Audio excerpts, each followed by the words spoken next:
This is a conspiracy. That's what this is. Just begging to course its way through your veins. Let's just for a moment speculate, shall we? You're into comic books, aren't you? I'm a nerd. But you do like comic books. Comic books aren't just for sad nerds anymore. Do you think we need one more? Strange things are afoot at the Circle K. Do you think we need one more? Objection, calls for speculation, move to strike. This is a bad idea. This is a bad idea. All right, we'll get one more. Spectators, a comic book podcast with Jake and Jesus. What's going on, spectators? Welcome back. We are back and better than ever for the latest episode of Spectales. I'm your host, Jake, along with my Beardinator co-host, Jesus. What's going on, Jesus? I won't stop till I collect all the comics. That's what Beardinators do. That is the way of the Beardinator. That's right. There's no other way. Well, all you listeners out there who are regular listeners might be slightly confused with the opening to this episode. We didn't have our normal opening pre-music. So you just came right into the music and you're slap bang right in the middle of this episode now. If you're confused, don't worry. Everything's quite all right. This is just our last episode of the year, so we wanted to change things up a bit, right, Jesus? We want to do things a little bit differently to kind of sign off, put a little bow on this awesome year that we've had, this tremendous year of talking to a lot of community folks, creators, artists, and honestly, all the friends we made. So yeah, it's a little bit different, but it's still the same. Yeah, exactly. Still the same old Spectales. We are just closing the year out, and as you put so poetically, putting a bow on it, like a Christmas bow, maybe, like on a present. On a present, yeah. Is this their present? This is what we're giving them? Oh, I don't know about that. I don't know if this is. We don't want to put that much pressure on us. Something as well that you all may be noticing is that Jesus and I are alone. We are here all by ourselves. No guests this week, Jesus. What is going on? Not even a ghost in that chair? Not even an apparition in the third chair today? Well, my house is over 100 years old. There likely is a ghost somewhere in this house. That makes a lot of sense now. That really does. But in terms of guests on this show, we don't have a guest. It is just it's an old school episode, right? It's like back in the day when we couldn't get anybody to actually join us on the show and we had to talk amongst ourselves. So we're going old school. Throwback. Exactly. But for very good reason. We have one of the most precious and valuable things we ever get on this show. And that is a listener submitted Grail tale. We are so thankful whenever we get a listener submitted Grail tale, we throw ourselves a little party because they are by far and away always the best thing we can get. I have so much fun when we get these. And I know, Jesus, you're a big fan as well. Yeah, I mean, think about it. Like, these listeners submitted Grail tales usually get told within their confines of their friend group, maybe their LCS, a couple collectors here and there. And that's it. You know, that's where the thread ends. But when they share with us, you know, we get to extend that a little bit longer. We get to memorialize it here in one of our episodes, and more people can find it and you know, bask in the glory of someone's awesome Grail tale and kind of, you know, enjoy it. Obviously do it a different way than they did, but we get to enjoy it with them a little.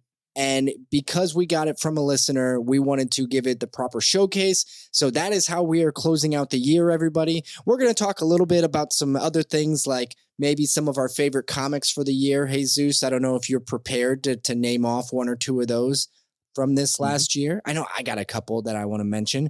And then we'll do the regular show. It's going to be talking recent pickups. We're going to do the Grail tale, and then we'll end out with some speculation. Then we will be done for the year. Don't be sad. We're coming back in early January 2023. We're going to be on our regular every Wednesday schedule. We are just going to take a couple of weeks off to spend some time with our family and regroup for next year. Yeah, we have so much planned for next year for you guys and for Spectales as a whole that we need some time to kind of, as the saying goes, you know, we're ones to have a lot of sayings here. We need to put our Darkwing ducks in a row. So that's kind of what we'll be doing. We'll still be, you know, active on social media and talking comic books. I mean, I've been posting a lot about, the comic books I've been reading.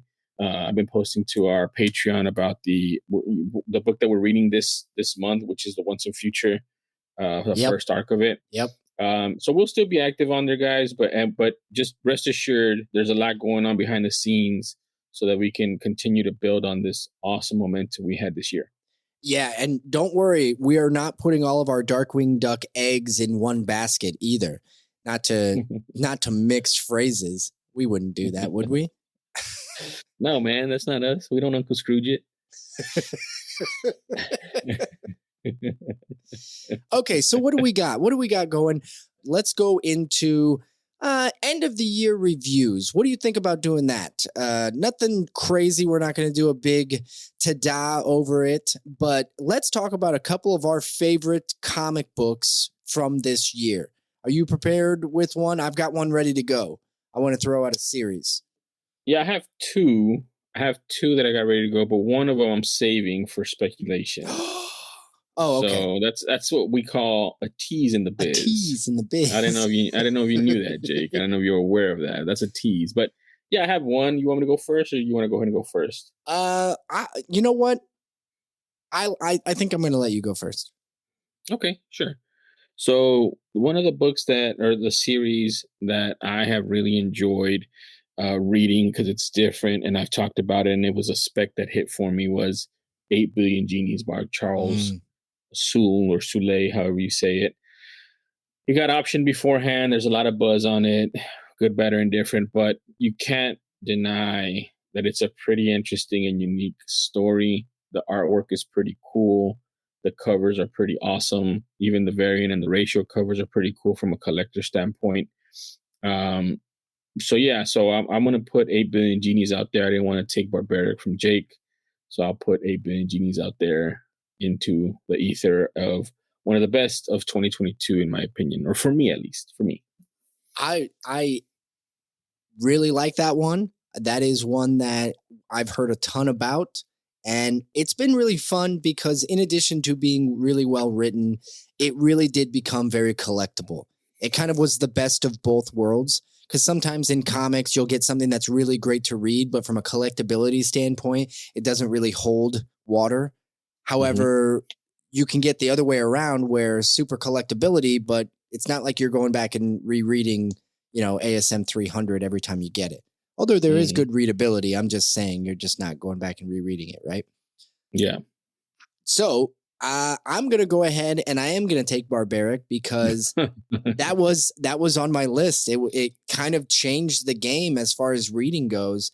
Our friend Lance from Comic Book Keepers, I was on his show and then he came on our show and we've gone back and forth, and he's the one who introduced us to Barbaric. It was something that I had heard of, just hadn't really got into, and honestly just blew my mind. The storytelling was fun, the artwork was incredible, and really just, it ended up leading to, we led off season 2 of Spec Tales with Michael Morrissey as our guest. So that was, he is now a friend of the show. What a wonderful episode it was, and it was a really great interview. Definitely recommend everybody go back and listen because he gave a lot of fun information. I even think, I think something that he said on that show, didn't it get picked up by CBR? I can't remember anymore. I think it did, man. I think it did. He talked about, some of the stuff coming for this next calendar year, which is 2023, and we've already seen the timeline of how much that series is going to expand and that universe is going to expand, which is great because there's a lot of cool characters in there, a lot of cool storylines that can be explored. But yeah, I mean, that one was also, in my top 5 for sure. And again, Lance introduced us specifically to it. I was aware of the weird looking action. I think I talked about it on that episode where I saw, some cosplay about it. I had no clue what it was, but it's just stuck in my mind. And then when it was, shared with us that we should read it, and I read it and, put 2 and 2 together. But I mean, it was just, it's a really, really cool story, really good story, and definitely recommend for anybody to go out there. If you like anything about, monsters, Dungeons and Dragons, or what is fantasy, high fantasy, stuff like that, all together mixed in. And it's also very, very funny in spots. So it is definitely check. Extremely funny. Well, I am going to go ahead and I'm going to say one more if you don't mind. Sure. I would be remiss if I didn't mention Animal Castle. Absolute biggest surprise of the year for me. I did not see it coming.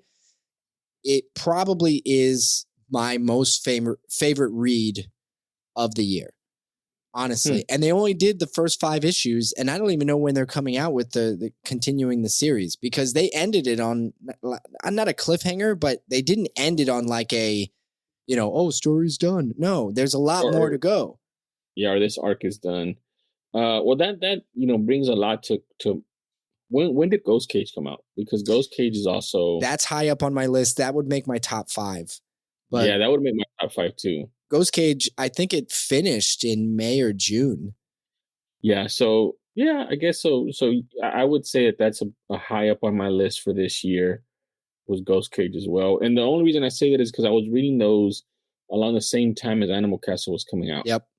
So that's why I put those two together in the same kind of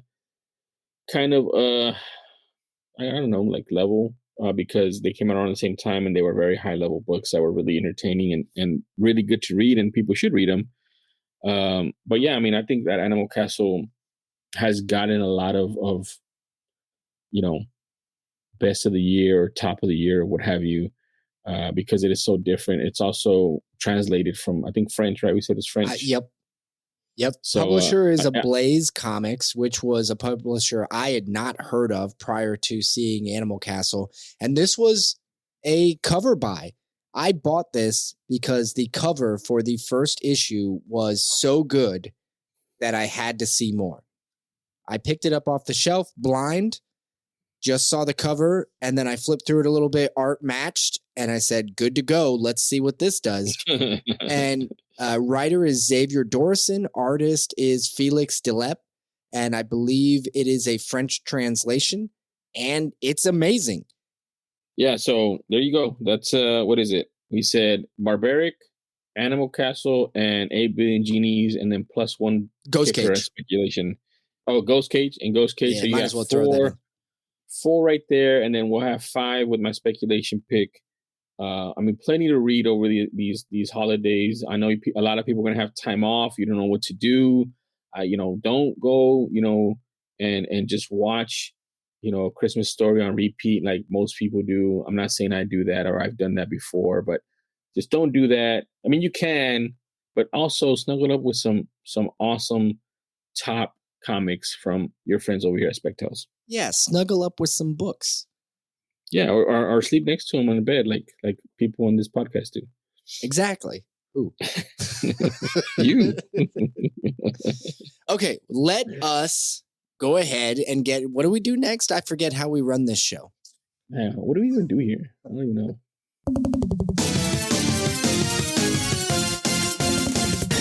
Recent pickups. That's right, the recent pickups segment. Jesus, how could we forget? Man, and I just want to say this since we do have this time that we haven't had in a while between us two, but one of my favorite things about doing this is seeing, writers and creators' faces when they hear our drops, because they've never heard it before. Sometimes they listen to our podcast before and they know, sometimes they don't, but each time they hear it live, they have a reaction, and usually it's one of like, oh man, that sounds pretty cool. That's pretty cool. And then they start anticipating the next one's coming. So I just think it's a cool thing that we get to drop that on them and have that reaction from them. Wait, but wasn't it Eric Larson who was like, he thought it was the cheesiest, funnest thing? Like was complimenting it, but he was like, it's so 90s radio. Yeah. He's like, it sounds like I'm on the radio in the 90s. I thought that was a really good compliment. Also slightly an insult, but that's fine. Yeah, backhanded compliment. Yeah, we'll take it. Yeah, well, we're not going to say no, right? Yeah. Not at all, man. Not at all. Well, the recent pickup segment, as everybody out there probably already knows or can infer from the title, is we are going to talk about something we recently picked up or read. And Jesus, you have been teasing this for the last 20 minutes, you've been teasing about having some phenomenal recent pickup. So why don't you let me know? I have two. So you're going to have to wait a little bit longer for the second one. So the first one, I wanted to talk. I've been on a binge recently of reading a lot of comic books. One of the ones that I wanted to mention was I Hate This Place, which I've talked about before and a few episodes ago. It's a really good story. It has really cool artwork. It's really interesting. It doesn't crack the top 5, at least for me, but it's definitely top 10 for the year. So it's still worthy to be picked up and read. And I would recommend it to anybody that likes any type of horror or, really cool artwork or disgusting, like gory artwork. So I definitely think it's a pickup. But other stuff that I've been reading recently that I really enjoyed, Specs from Boom Studios. 2 issues in, I really enjoyed it. That was a recent pickup. Know Your Station #1, which just came out, has a lot of hype behind it. The writer is Sarah Gailey.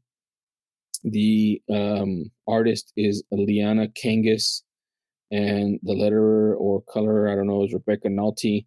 And this whole issue and creative team is, from what it looks like, an all-women team, and it's a really interesting story set in space, like a space station, and it's sci-fi and it's a murder mystery. And so it's really cool the way it's being set up. It really does have me wanting to get issue 2. Issue 1 just came out, but I definitely want to see where the story's going. The art is really interesting and cool. There's some really, subcontext in there as well, along with it. So really enjoyed that one. Some other books that I've been reading that's part of my recent pickups are, let me see, what else? I did say Specs. Mm-hmm. Which I like the title of that. Is it just me, or is that a good title for a book? That's a great title for a book. Real quick too about Spec. Oh, Hexware. That's right. Hexware by Tim Seeley, and Scotto Lavina. Hexware was really interesting. It's actually something that you and I, Jake, have talked about in the past, where it's a robot, right? An inanimate robot. And there's almost like a Pinocchio, but it's weird because it's not really Pinocchio. It's somebody's soul gets transferred into this witch.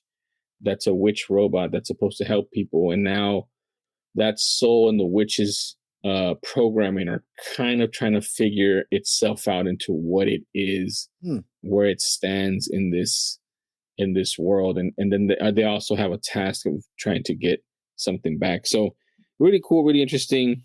So those are my recent pickups as far as comic books go. And I will keep reading them. I'll keep posting on my social media if you guys want to check us out while we're on hiatus about those books and all the other books that I'm reading. And then the second recent pickup that I have, I've been holding on to this for this episode, for this end of the year episode. And I get to do this. So I'm really happy. I'm really excited. Let me see. Where is it at? Is it upside down? It is upside down.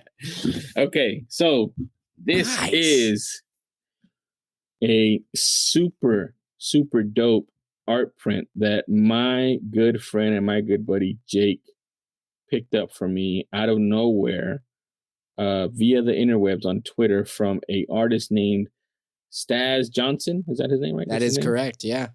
Right? Yep. Staz Johnson made this super cool art print of Eddie, right? What's his name? Eddie Munson. When he was shredding Master of Puppets, and it's in the vein of a comic book cover. So it says Eddie Munson is Master of Puppets, and it has Eddie Munson on the cover shredding in his full garb from the show. First Fantastic issue. I mean, it's like a comic book, man, and it's like, weathered like a comic book and everything. So it's really dope. It took me a while to get this thing mounted how I wanted and with the right border and everything. But I finally got it back. I think like almost now. I think it's 2 weeks ago, but I was holding off. So I wanted to unveil it here on Spec Tales in this video format so everybody can see. But I also wanted to thank my good friend Jake. Thank you, man. This was awesome. It's numbered. I got number 152 out of 250. Yes, that's right, Jake. Mine is somehow got in closer to 1 than yours. I'm just joking, guys. 155 out of 250. I had to double take because I was like, I know I gave him the higher number because I also know you get. That's why I said it. You get competitive about which number is closer to 1. I didn't even know that was a thing. 155 out of 250. It's signed by the artist. What Staz at the bottom left-hand corner. There's only 250 of these in the wild. These are super dope. I'm really glad and excited and thankful that I have this. So thank you, Jake. This is going to look great up on my wall. I really appreciate it. So that's my second recent pickup. And like I said, phenomenal. You can't beat this, Jake. Oh, well, you are very welcome for that. I knew that if I had one, you had to have one to match. I don't know, like, who are those superheroes that they each have rings? The duos where like they both have to have the rings for their powers to work. Is it Double Dragon? I can't remember. Double Dragon, they have the necklace, right? Oh yeah, and they gotta like kick it. Yeah, maybe that's what I'm thinking. It's like that, right? And because of that, I knew there had to be 2 of these posters, these Eddie within the Spectales universe. Otherwise, the power would not it wouldn't transfer. So I had to get another one. And I did see you got yours mounted almost exactly like mine, which I absolutely think makes a lot of sense there. I'm showing you. For everybody out there, I'm showing Jesus now where mine is mounted on my wall. And like we got very, the black frame with like a gray matting and it looks phenomenal. We'll send photos. So, so I did mine. I took a picture of Jake's because Jake posted his. And I said, I want mine to look 10% better than his. And they said, we got it. We can do it. And so that's what they did. So mine's a 10% better one. So we'll let you guys be the judge of that when we post them. Well, that is really, really cool. And it's interesting that your recent pickup was slightly inspired by me or a gift by me. My recent pickup is actually inspired in part by you. Because I was feeling a little left out on a certain series that you have been reading and recommending, by the way, very highly. And that is Do a Powerbomb. So I just started reading it. And I have to say, it's terrible. No. I'm just joking. It is fantastic. I don't know what everybody sees in this. Are people blind? No. Can they not read? So I can tell you right now, immediately after recording, when we're done with this episode, I'm going to continue reading it because I haven't been able to get all the way through it. I have been behind on reading. And that's for a lot of stuff. I haven't caught up on World's Finest. I have not caught up on, hell, I haven't even caught up on the most recent Barbaric. So I'm way behind. Also, actually, I really need to jump on. I have not read the conclusion to Nice House on the Lake yet. And that is one that just recently came out that I need to read. So I'm way behind, but one of the things that I felt really left out on was Do a Powerbomb because you've been highly recommending. We spoke about Lance from Comic Book Keepers. He has been highly recommending it. He actually had Daniel Warren Johnson on Comic Book Keepers recently, and kudos to Lance because he doesn't do a lot of interviews, and I know that was a really big deal for him. So congrats. But I had to jump into this. I am 2 issues in, and the twist at the end of issue 2 already, I was like, no way. Holy shit. So, and if you don't know what I'm talking about, if you haven't read it yet, everybody's going to say that. You're going to get to the end of issue 2, which is phenomenal. And then the twist at the end is going to make you just shat your pants. But wait, there's more. But wait, that's all. That's as far as I've gotten. So thanks for the recommendation. And thank you to everybody else out there who's also been recommending it to me because I feel like I was the last person on the train. Like everybody else had been on the train and had been going because it's done now. Yeah, it's done. So issue 7 just came out. I got on it right away. Issue 1, I think I talked about it when I got it, and I was like, man, this is pretty dope. Issue 1. So I've been able to keep up with it. I have issue 7. I've been dreading reading it. I don't want to read it right now. I have to be prepared physically and mentally to read it, because a bunch of people said it's really, really like heartbreaking, I guess, in the best kind of way. Oh my God. Issue 1 was heartbreaking. I know. Issue 1, I was just like, I just started reading this. Why am I emotionally invested? Dude, it's so good, man. It's so good. And I think for you too, you get the benefit of having everything out at once. So you can read it like as fast as you want, as slow as you want. You don't have to wait. I've had to wait. I think between issues 4 and 5 and 6, I kind of took a hiatus. And like I read 1, 2, and 3, like I was waiting for them to come out, and then I just forgot about them, or life happened or whatever. So I was able to catch up on those. And now issue 7 is here. And I'm holding on to it. I'm just not reading it. So eventually I will read it. I'll probably read it on a little hiatus. Yeah, I probably will read it on a hiatus. But it's such a good series, man. And that this series has inspired me to go back and read more of Mr. Daniel Warren Johnson. And now he's quickly becoming one of my grails for Spectacle as well, to get him on and kind of pick his brain, because his stuff is just so cool. Right? Like, he is really good. Why did nobody tell us about how good Daniel Warren Johnson was? I feel like he's been just hiding. Why are we the ones having to like find these people and like, Oh, we'll never know.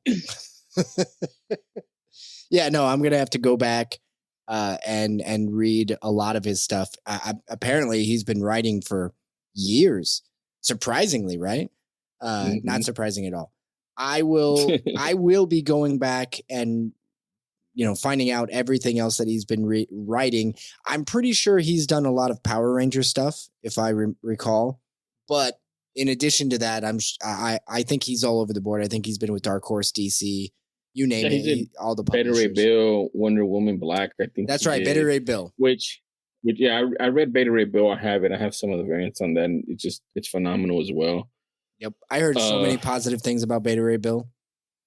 Yeah, but I also think it's really interesting. It's really interesting. I think this is maybe a conversation we should have at some point, but I feel like he was constrained in that because, I read Murder Falcon. I haven't read all of it, but I read like 2 issues of Murder Falcon. I have this here as well, right? Which is a trade of Murder Falcon. Yep. And this is also really cool and really interesting. And I'm like, man, this is so dope. Like just how it starts off. And like you said, you just get really invested real quick into it. But it is not the same. Like, it's not like, I feel like he has to play in that sandbox. And when he's creator owned or when he's doing his own thing, it's just like, man, the floodgates are open and he can just be more of himself, which I think is really cool. Well, I fully support when somebody can really just be themselves, and instead of I love that as well. I generally read a lot more indies. This is not a surprise to anybody listening. I generally read a lot more indies. However, I am open to taking a chance and going to read Beta Ray Bill if everybody thinks that that's also one that must be read. Also, I've heard that it's a really good take on the character, and perhaps a take that they might maneuver into the MCU, which makes it even more interesting. But if his writing is anywhere near as good as it has been on Do a Powerbomb, I have to. So I will fully admit I am slow. I'm behind on the train, but it's a moving along now, and I'm going for it. So we're going to do it. That is going to bring us to a conclusion on the recent pickup segment, and you know what comes next. Grail Tale. Grail Tale. Grail Tale. Grail Tale. Grail Tale. That is right, the Grail Tale segment. Everybody's favorite segment. I know my favorite segment, but in this particular instance, it is my favorite segment because we have a listener-submitted Grail Tale. Now, Jesus, before we get into this listener-submitted Grail Tale, I think we need to talk about the elephant in the room. And that is that we always get listeners, we get people telling us that their absolute favorite episodes, while they love when we do the interviews and things like that with creators, and everybody loves when we get a collector on, like when we, Chris Vancouver Comic Junkie or Adrian or the people who have those just outlandish, crazy ass stories. People love those. But everybody's favorite episodes always seem to be the listener submitted Grail Tale episodes. And Jesus, why don't we do more of these? Let me tell you why, Jake. Let me tell you why. And I've been having this bone to pick with our spectators, with our scarce army. It was a little bone to pick. I mean, I don't know if you can hear the frustration bubbling up in my voice right now, because this is me frustrated. This is how frustrated I am. These guys, that's what I'm talking about. These guys and gals, I'm sorry, and gals and people. These people, these individuals, yes, these individuals, these roustabouts. That's not a word. They are withholding valuable information from us, from their grails and their grail tales, man. They want to hold on to them and cherish them for themselves and not let them be out into the world for us to enjoy and rejoice with them. They're just holding on to them, man. They're just being greedy. Selfish. They're being greedy. Really. Selfish. Yeah. Selfish. No, man, we can't have that, man. It's 2023. 2023 is upon us. We can't be that way, guys. Please, please, please, please share with your friends here at Spectales your Grail Tales. I want to make a request. I want to make a request here. So we love telling listener submitted Grail Tales. And it's clear listeners like hearing listener submitted Grail Tales. Well, the obvious answer is we just need more of them. If we could just get a few more of these, we'd be able to do more listener submitted Grail Tales. I sound like it's like a telethon now. For 99 cents a month, you could get a listener submitted Grail Tale. No, I think next year in 2023, we would love to do, I would love to do one of these a month. It would be pretty incredible if we could manage getting one of these per month, but we're going to need your help, right? For 99 cents per month. No, only you can help these spectators listen to more Grail Tales. Only you can prevent forest fires and supply Grail Tales. No, we'd love to get more. If you have a story, we would love to hear it. We'd love to share it, or tell your friends. If you know somebody that has a really good Grail Tale, tell them to email us. We would love to tell it on air. We want to get more of these. And if we could get one per month, that would be incredible. But we're going to give them to you as we get them. And we always appreciate all the feedback. We love it when we get listeners reaching out to us and saying, hey, I love the listener Grail Tale episodes. We love that too. So that without further ado, how about we jump into this week's listener submitted Grail Tale, which comes to us from Jeff. Now, Jeff emailed us at spectalespodcast@gmail.com. And I'm going to go ahead and kind of read verbatim what Jeff wrote us, because he so eloquently put it. It's got some girth to it. It's got some length. So sit back, if you're shut up, sit back, grab your favorite beverage and, just hang on for the ride. All right. So this is in Jeff's voice. First off, I'd love to say no, that's not Jeff. First off, love the podcast.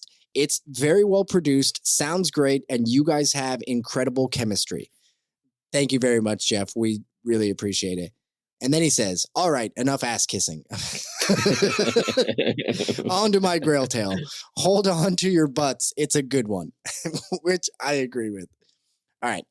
I've been a comic collector ever since my mom bought me my first comic off the newsstand to coincide with my favorite toy line, G.I. Joe, A Real American Hero, issue number 1.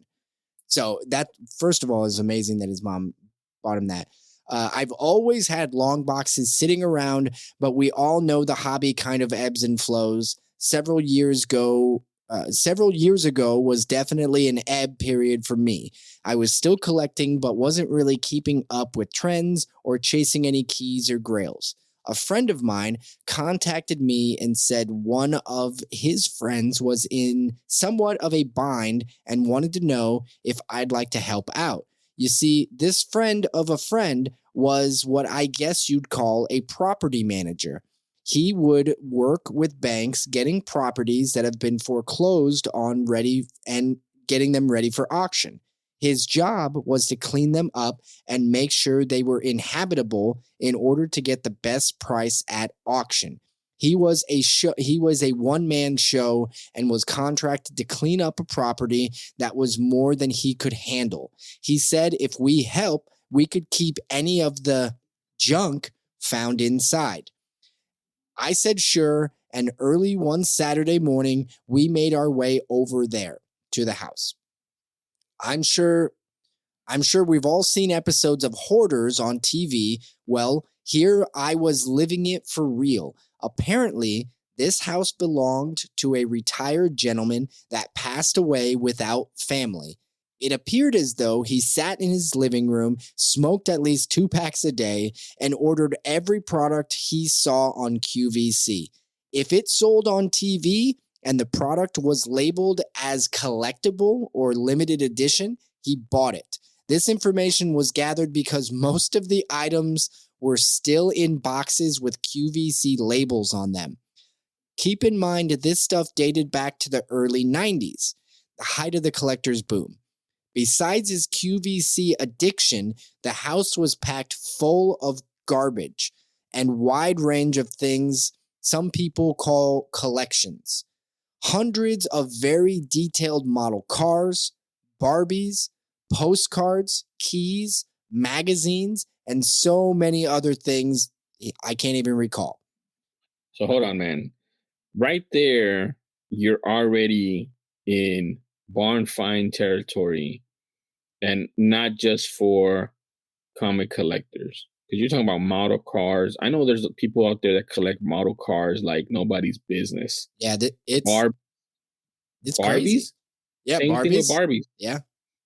Postcards, magazines. I know. I literally have family members that collect Sports Illustrated. Yeah. So keys. I don't know about keys. I don't know a lot of key collectors, but. Okay, so as we slowly and carefully made our way through the house, we began to discover that amongst the literal trash was a gold mine of actual valuable items. We found authentic signed sports memorabilia with COAs, hundreds of thousands of sports cards, including several complete sets of baseball cards dating back to the early 60s. Oh yeah, and lots of long boxes of comics. It was actually overwhelming. We loaded as much as we could fit into 2 small cars and a minivan and headed home after a long day of work. It was too much stuff for any of us to keep at our house, so we decided to rent a storage unit. Not thinking of the potential value of these items, we just unloaded them into a non-climate controlled unit. The following day, I was anxious to go back to the unit to see what we had actually had. You see, we didn't have time to really go through anything. We just grabbed what we thought looked good and loaded it up. My wife and I were digging around in this old damp storage locker, trying to figure out what to do with all of this or even where to begin.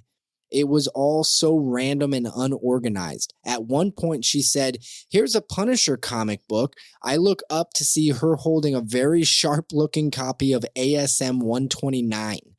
I immediately ran over to take a closer look. Sure enough, the first appearance of the Punisher, but wait, there's more. Quickly realizing that we needed to move these items into a climate-controlled area, I upgraded the storage unit and moved everything once again. Over the next several weeks, I spent countless hours there. Each time I was there, it was like a treasure hunt. I would organize and look up values on items the best I could. These were the days before apps and websites that would have made my life much easier. While hunting, I found such gems as the first 14 issues of Nova, McFarlane's Spider-Man 1, the rare Platinum Edition, early Star Wars, Miss Marvel #1, New Mutants 87, just to name a few. But the real Grail came one day while looking through a random long box with nothing bagged or boarded, packed in there with a bunch of other mostly worthless books, was a giant size X-Men #1.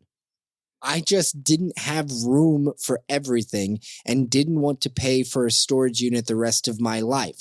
So eventually, hundreds of books were sold off along with the sports cards, memorabilia, and miscellaneous items. I kept a lot of the books that I knew even back then were valuable. I wish I would have kept all the comics because it re-sparked my love of the hobby, and I know a lot of the books I sold are now considered keys. I ended up sending several to CGC. The ASM 129 came back a 7.0. The giant size X-Men 1 came back a 6.0. No cleaner press on either because this was before I knew that was a thing. And then he closes. So there you have it. That's my unintentional grails become highlights of my PC for nothing more than a hard day's work. So we got all of this for free, just for doing the work. Whatever he could haul away. Now, Jesus, something I shared with you was some photos of the house and of the memorabilia. Did you see? Yes. Yeah. I mean, I looked through it, and so I've had some experience with these type of houses before with hoarders and things of that nature. And I mean, this is pretty bad, but at the same time, it looks pretty organized to an extent. I think this is actually these. The photos look like they're in the storage facility. Yeah, this is after he did the organization. Oh, okay, that makes sense. But what I will say is, he mentioned on there that this guy was probably collecting in the 90s QVC boom, but in reality, this guy was probably collecting from the 60s or 70s on up, man. And it looks like he went into phases, right? Like he was collecting comic books, and then he collected sports memorabilia, and then toy cars, and then Barbies, and then whatever else he fancied at the time. So this is like 30 to 40 years of just a guy collecting stuff as best he could. And that was what he was hoarding. And to say you got an ASM 129 and a GSX 1, which he got a lot more, right? Because I mean, there's a Jordan jersey in there that I'm like, a signed autographed Jordan jersey with a certificate of authenticity. Like that's incredible. Yeah, that's what I'm saying. Like he got so much more than that. But just to say you got those for a full day's work, man, like just cleaning stuff out, right? Like that's just amazing. And I feel in reality, like it sucks because this guy didn't have any family, and that's understandable.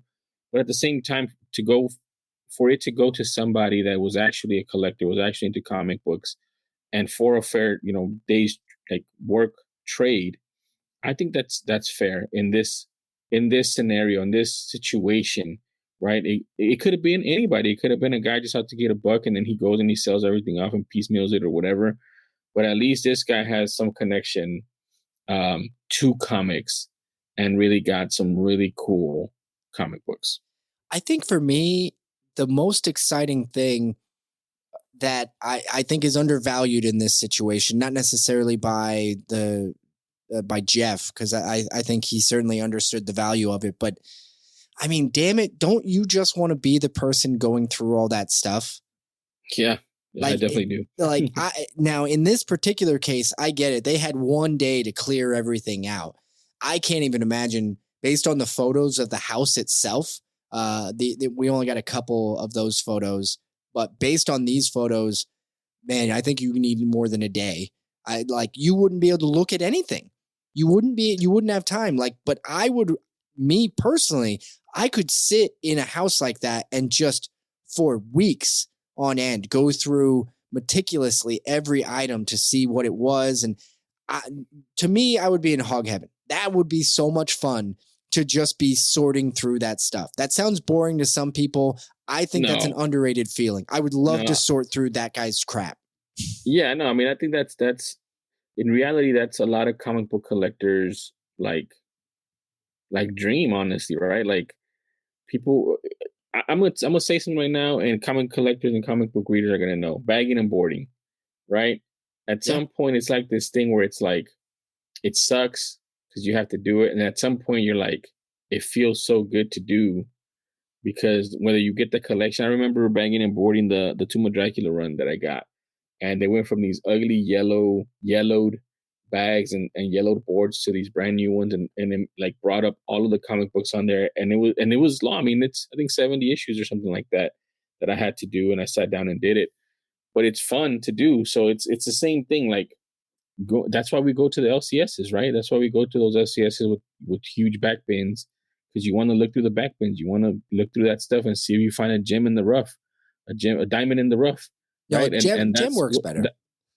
Yeah, and that's what that is, man. It's like, who doesn't want to do that, right? Yeah. Now, the other thing about it is, I think he definitely made the right decision to just get as much stuff as possible, put them in as many cards as you got, and then go put them in a. I mean, I would have tried to put them in climate control because that's collectible stuff. But at the same time, like, I know you're probably exhausted and you're just trying to unload everything. And then he made the right call, though, after he realized it, right? Like he said that, he fixed that. And I think that was the right thing to do, especially when you start realizing that there's value there, there's money to be made. But the best part of this was it's kind of that best of both worlds, right? It is the situation where the collector in him gets to collect the grails that he's wanted, but didn't have before.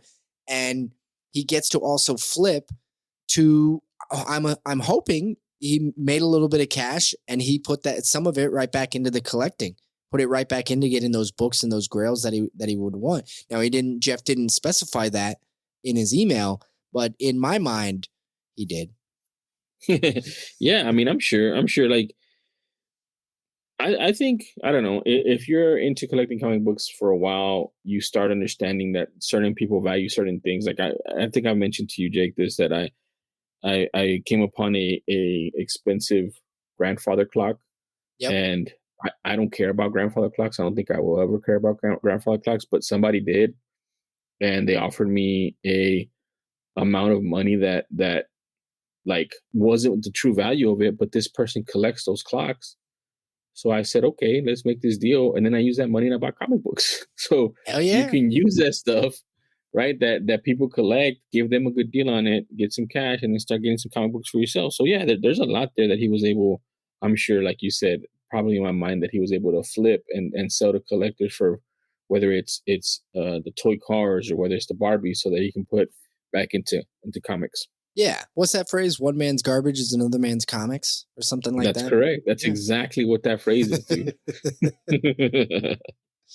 Well, Jeff, thank you very much for sharing. It's a lot of fun when we have these, but it's always new and exciting, and it gives us an opportunity to talk about these one-off scenarios where you discover a hoarder's house full of collectibles, and that's what's cool.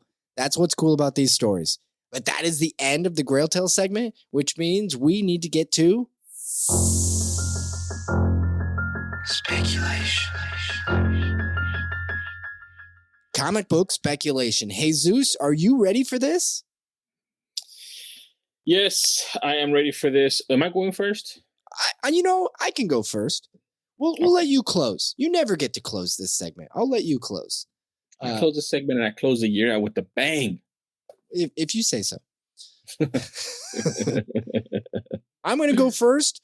My speculation is not really speculation. I'm going to close the year with a little bit of speculation advice.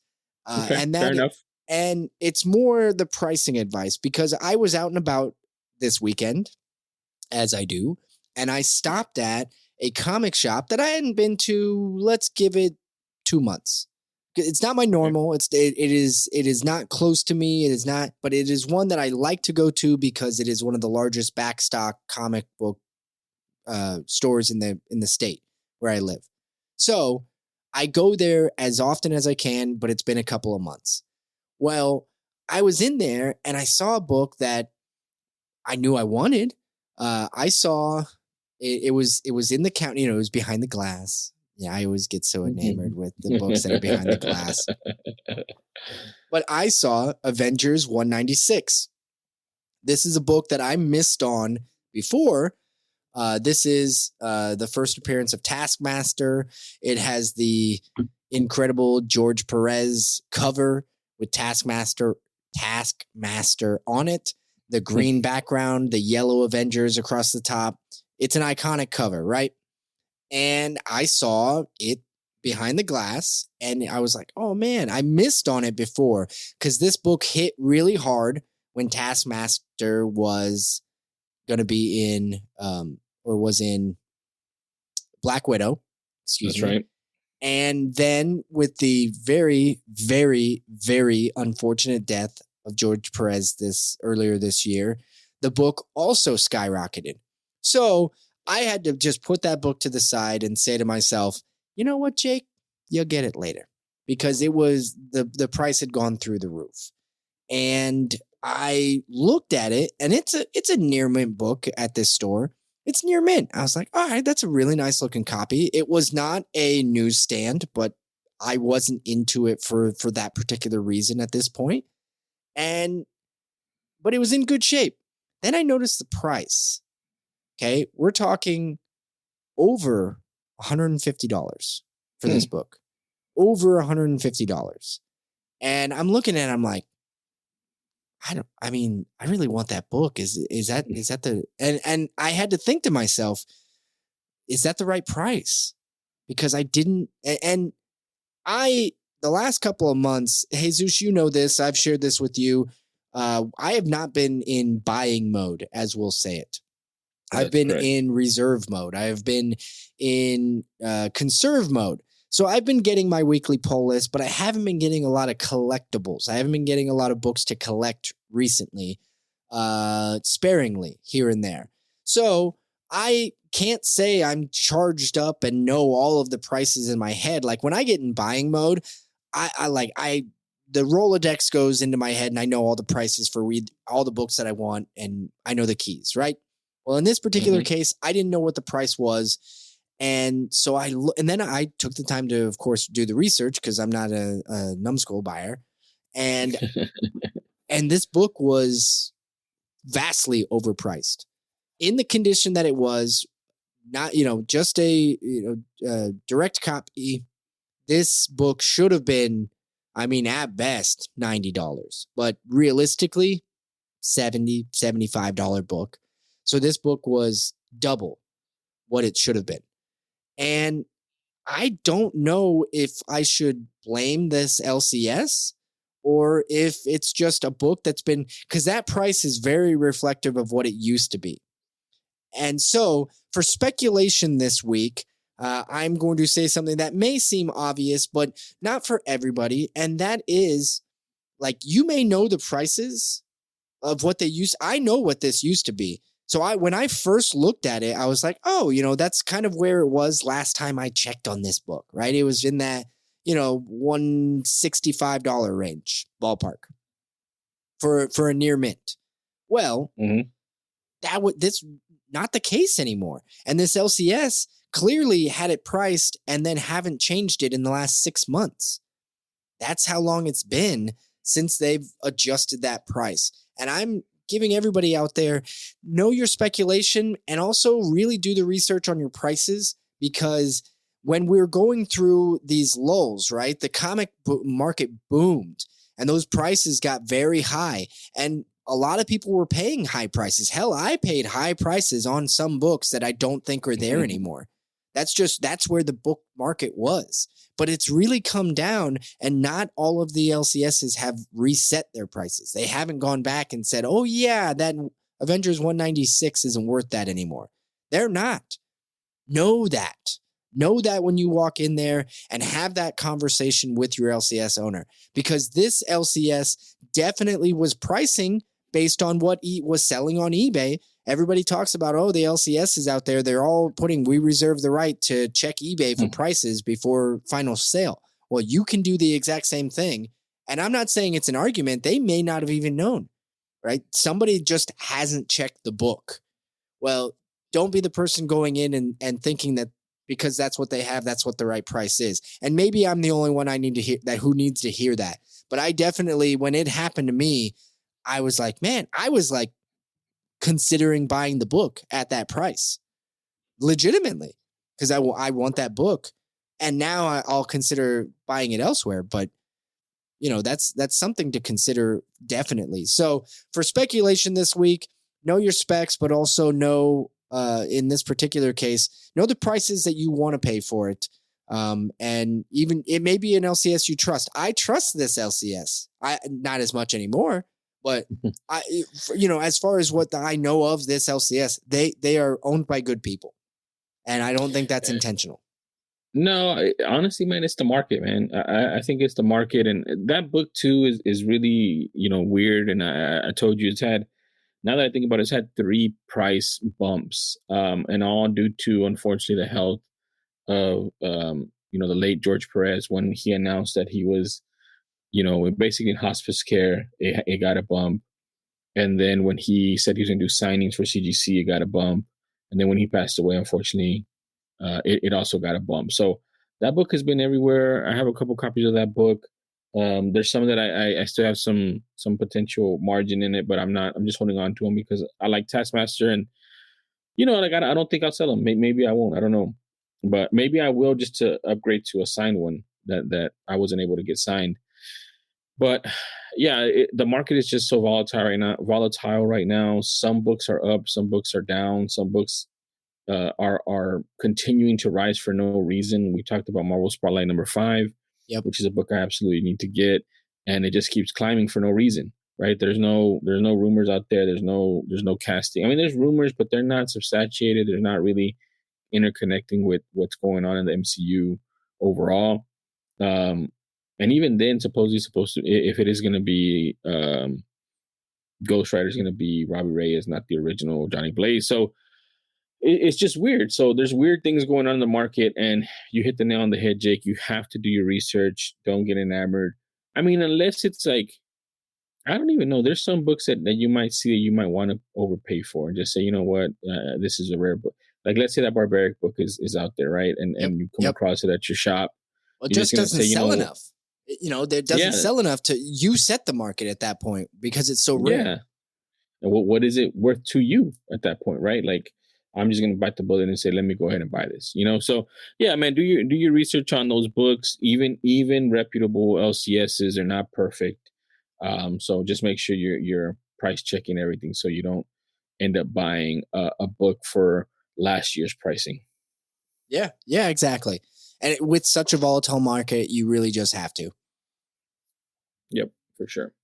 All right. Well, I don't know how you're going to top that, Jesus, but the floor is yours. All right. So I have a bone to pick now. Again, this is the second bone I'm picking. There's a lot of bones going on right now, Jake. I guess so. Damn. And the reason why is I had this perfect speculation thought out. It's a conspiracy collection, or what is a conspiracy? What is it called? No. What did you call them, Jake, before? It's just comic book conspiracy theory. Okay, a comic book conspiracy theory. I have this comic book conspiracy theory for this cool book, this cool series. And then, Jake, you steal my thunder at the beginning of the show. I'm talking, my speculation is none other. And we're not sponsored. They're not paying us. They're not paying me. Daniel Warren Johnson's not paying me. It's Do a Powerbomb. I didn't know that. You didn't tell me. No, I didn't because I thought nobody was going to talk about it. And not even our apparition ghost guest. So Do a Powerbomb is my speculation, and I have a conspiracy around it. So here's a conspiracy around it. Like Jake said, he's 2 issues in. I'm 6 issues in. I think it's a great, great story. It's very, like, you get attached to it. You can empathize, sympathize on it on its level.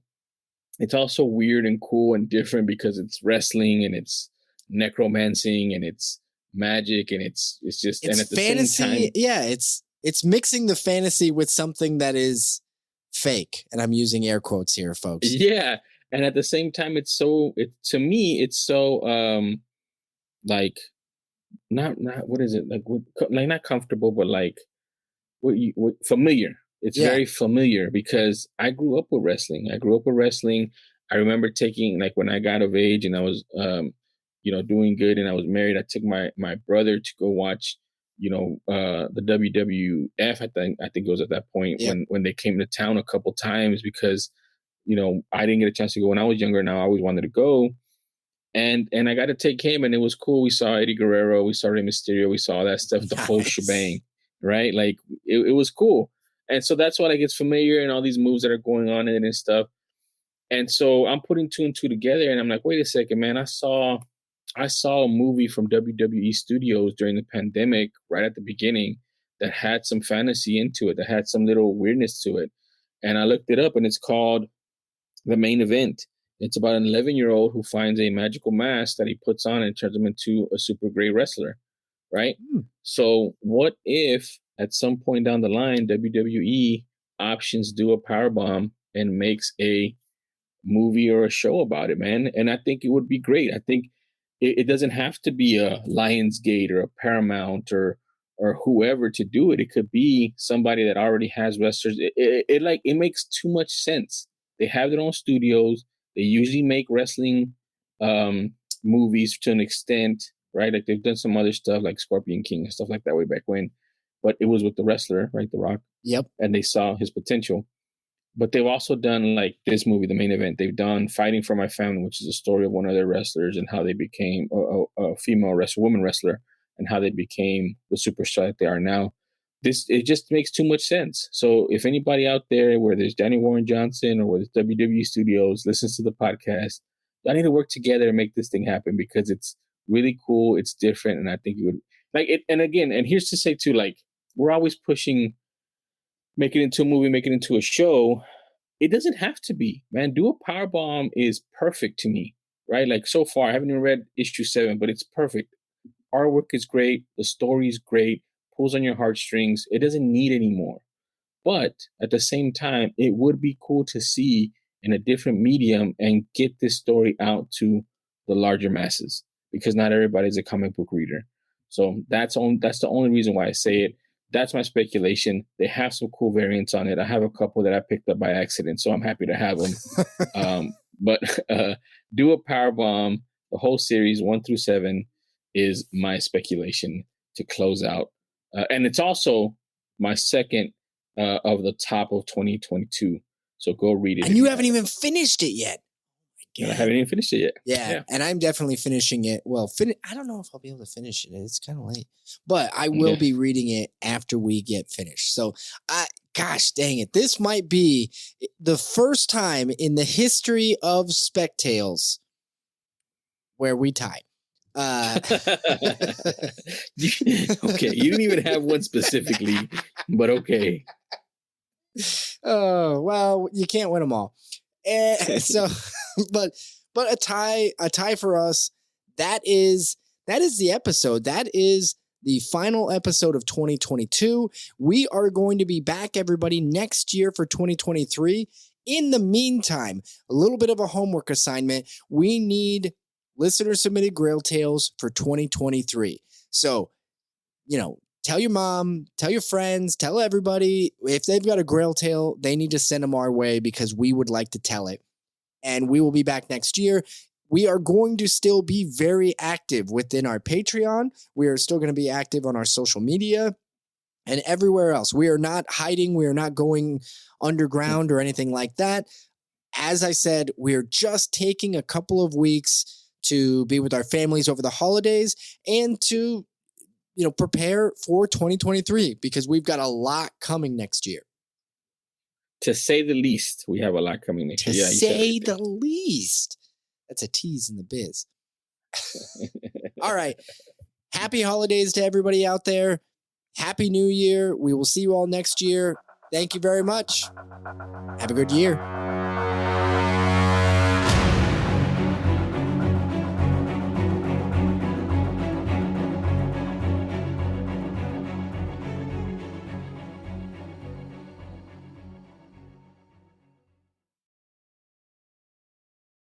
Actually, there's a book that Lance brought up that I still have yet to find. So they did a very rare variant for Barbaric #1, which was it was a recreation of the Conan the Barbarian movie poster. It's the coolest damn cover ever, but I think they only made, I don't know. I think it was 500, something like that. I want to say, I think it was in the hundreds. I don't think they made 1,000 of them. So they're super rare. Never find it's 100. It's 100. That's even worse. Damn it. There's one right now that I've been watching since that show in a 9.8, and they're on eBay and they're asking $850 for it. And that's the only one that I've been able to find since I have found out about it. So it's not cheap. It's super rare, but it's super cool. And any fan of Barbaric is probably going to have this high up on their Grail list of trying to acquire. $850. That's what they're asking for. Yep. Man, that is a bargain price.